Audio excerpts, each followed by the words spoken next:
সরকারের লক্ষ লক্ষ টাকা ব্যয়ে তৈরি সুতির আহিরন সেতুতে চলছে না গাড়ি, শুকোচ্ছে পাট। হ্যাঁ, দেখুন সেই চিত্র। যখন সেতু ছিল না, লক্ষ লক্ষ টাকা ব্যয় করে সেই সেতু তৈরি হয়েছিল জনগণের সুবিধার্থে, কিন্তু সেই জনগণ সুবিধা পাচ্ছে ঠিকই, কিন্তু পাট শুকিয়ে গাড়ি চালিয়ে নয়। তৈরি হওয়া নতুন সেতুতে যাতায়াতের ব্যবস্থার বদলে সেতু জুড়ে শুকাচ্ছে এলাকার চাষিদের চাষের পাট। সারাদিন রাত জুড়ে ছড়িয়ে ছিটিয়ে রাস্তা জুড়ে থাকছে বান্ডিল বান্ডিল পাট। ঘটনা সুতির আহিরন সেতুর ঘটনা। ব্রিজটি তৈরি হয়েছিল মুর্শিদাবাদ বহরমপুর ফারাক্কা যোগাযোগ ব্যবস্থাকে একযোগে করার লক্ষ্যে, কিন্তু বেশ কিছু মাস যাবৎ দেখা যাচ্ছে বন্ধ রয়েছে কোনো এক অজ্ঞাত কারণে। আর সেখানেই সাধারণ মানুষ ব্রিজে গাড়ি না চলায় পাট শুকোচ্ছে। এলাকার মানুষের দাবি ছিল আগে যে ব্রিজটি চালু হয়েছিল সেই সময় খুব সুবিধা হতো যাতায়াত করতে, কিন্তু বন্ধ থাকার কারণে এখন লেগে থাকে অন্য রাস্তায়। স্বাভাবিক বিষয়। মুর্শিদাবাদ জেলার এবিটির জেলা সভাপতি মোহাম্মদ জুলফিকার আলী জানালেন, সেতুটি 2 বছর আগে তৈরি হয়েছিল, কিন্তু রক্ষণাবেক্ষণের অভাবে ভগ্ন দশা। তাই মূলত এর যোগাযোগ ব্যবস্থা উন্নত করার জন্য এই ব্রিজ। আগে রাস্তাটি NH 34 ছিল, NH 12-এর অধীনস্থ হয়েছে এখন। খুব শীঘ্রই 4-মুখী রাস্তার কাজ শুরু হবে, তারপরে হয়তো সাধারণ মানুষের এই সমস্যা কেটে যাবে বলে মনে করছেন তিনি। এই নতুন 1 নম্বর ব্রিজটা এটাই করেছে, এটাই কি ফল্ট হয়েছে, ওই জন্য একবার ফল্ট হয়েছিল, দিয়ে বন্ধ করেছিল, ফের রিটার্নিং ফের ফল্ট। কতদিন থেকে বন্ধ আছে ব্রিজ? এই বন্ধ আছে 2 থেকে 2.5 মাস থেকে বন্ধ আছে। আচ্ছা, তাতে কতটা অসুবিধা হচ্ছে একটা ব্রিজে? ভালো অসুবিধা জনগণের, মানে লাইনে পড়তে হচ্ছে।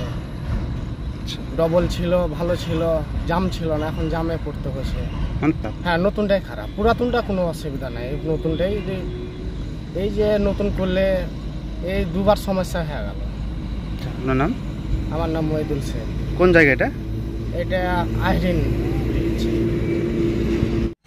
আহিরন ব্রিজ আমি হঠাৎ একদিন দেখলাম যে দ্বিতীয় যে সেতুটা বিধ্বস্ত হয়ে গেছে, আর এই 2 বছর আগে এটার উদ্বোধন হয়েছে। তো আমি এটার যেটা ভাবছি যে উত্তরবঙ্গের সাথে যোগাযোগে এটা অত্যন্ত গুরুত্বপূর্ণ একটা পথ, অত্যন্ত গুরুত্বপূর্ণ। NH 34 ছিল, এখন NH 32 মানে 12 হয়েছে। তো আমরা খুব আনন্দিত হয়েছিলাম যে এই দ্বিতীয় সেতু হওয়ার ফলে যে 4 লেনের কাজটা সুচারুরূপে সম্পন্ন হবে, ওখানে জ্যাম ট্যাম ইত্যাদি লাগবে না। উত্তরবঙ্গের সাথে দক্ষিণবঙ্গের যোগাযোগ এবং পূর্ব ভারতের যোগাযোগ অত্যন্ত গুরুত্বপূর্ণ এই পথ। আমরা হঠাৎ দেখলাম যে 2 বছরের মধ্যে এটা টলে গেছে এবং এখানে যানবাহন নিষিদ্ধ হয়ে গেছে। অদ্ভুত ব্যাপার, এটাও 2-3 মাস থেকে পড়ে আছে এবং ওয়ান ওয়েতে আমরা দেখছি যে বাস লরি যান চলাচল করছে, প্রত্যেক দিন জ্যাম হচ্ছে। উত্তরবঙ্গ থেকে দক্ষিণবঙ্গের যোগাযোগ বিঘ্নিত হচ্ছে, ছাত্রছাত্রীরা যাতায়াত করতে পারছে না, পেশেন্টরা যাতায়াত করতে পারছে না, নিত্য সঙ্গী হয়ে গেছে মানুষের জ্যাম এবং ত্রাহি ত্রাহি করছে। তাহলে 4 লেনের লাভটা কি হলো? আর আমরা এটা গভীর একটা বিষয় যে ওই ধরনের যে ব্রিজ তৈরি করা হয়, বড় বড় ইঞ্জিনিয়ার থাকে, প্রজেক্ট তৈরি হয়, প্রচুর টাকা খরচ হয়। তা আমার মনে হয় যে রহস্যজনক রাজ্য এবং কেন্দ্রীয় সরকার, রাজ্যও তো প্রতিবাদ করছে না, আর কেন্দ্রীয় সরকার এটা করে।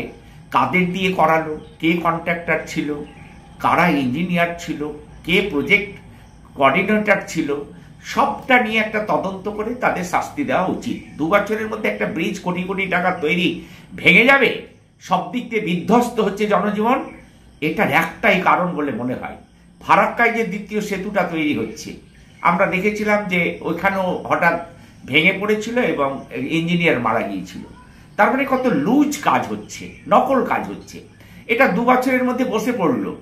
এটার একটাই কারণ, আমরা জানি কর্পোরেট জগৎ গোটা ভারতবর্ষটাকে চালাচ্ছে, ওই জায়গায় যেতেই হচ্ছে আমাকে, এবং তারা নির্বাচনী বন্ডে টাকা দিচ্ছে সেই রাজ্য সরকারের দলকে, কেন্দ্রীয় সরকারের দলকে। এই নির্বাচনী বন্ডে টাকা দেওয়ার কারণে তারা মন মর্জি মতো এই বড় বড় কাজগুলো তারা করছে এবং প্রচুর পয়সা ইনকামের ধান্দায় থাকছে, করাপশন হচ্ছে।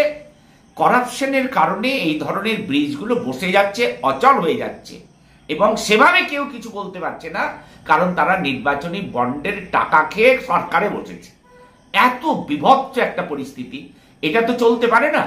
এটা নিয়ে জনবিক্ষোভ হওয়া উচিত এবং রাজ্য এবং কেন্দ্র সরকারকে আমরা বলবো অবিলম্বে এটা চালু করার ব্যবস্থা করা হোক, না হলে আমরা দেখেছি বল্লালপুরে একটা লোহার সেতু তৈরি করা হয়েছিল অস্থায়ীভাবে, সেই যতক্ষণ এই ব্রিজটা সারানো যাচ্ছে, আমি তো দেখছি না কিছু কাজ হচ্ছে, কোনো কাজই নেই, বন্ধ রয়েছে, ততক্ষণ পর্যন্ত একটা প্যারালাল লোহা দিয়ে সেতু তৈরি করা হোক।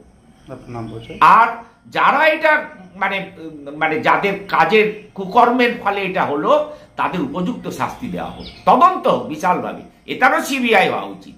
সিবিআই অবশ্য প্রশ্নের মুখে সব জায়গায়, তবে বড় রকম তদন্ত হওয়া উচিত।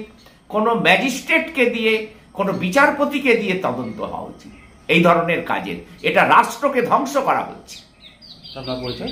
আমি মোহাম্মদ জুলফিকার আলী, নিখিলবঙ্গ শিক্ষক সমিতি মুর্শিদাবাদ জেলার সভাপতি।